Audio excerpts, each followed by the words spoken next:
Gli automobilisti arrivavano all'area di servizio e nonostante fosse orario di self-service, trovavano un addetto pronto a servirgli la pompa. Sovrappensiero forse non percepivano l'anomalia, ma avrebbero dovuto farlo, perché a fare il pieno era un finto dipendente e i soldi in contanti che pagavano finivano nelle sue tasche a scapito dei titolari dell'area. Un 24enne è stato denunciato dai carabinieri di Castelfranco che hanno scoperto il singolare raggiro dopo un controllo. Proprio in quella stazione di servizio, infatti, nel centro città, hanno notato il giovane, già noto ai militari, che sostava senza dare troppo nell'occhio.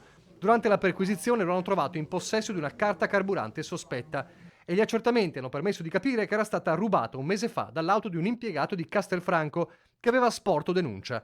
Dagli estratti conto nelle settimane successive risultava che la carta era stata prosciugata per vari rifornimenti e guarda caso tutti i rifornimenti erano stati effettuati nella stazione di servizio dove i carabinieri hanno trovato il 24enne, risultato totalmente sconosciuto ai titolari del distributore. In sostanza, dopo aver studiato gli orari nei quali muoversi in assenza dei gestori e con una buona dose di faccia tosta, si è finto un dipendente, ha ingannato gli automobilisti in transito, ha usato la carta carburante per fare i rifornimenti e si è fatto pagare in contanti, 300 euro in tutto, prima di venire pizzicato. Per lui è scattata immediata la denuncia.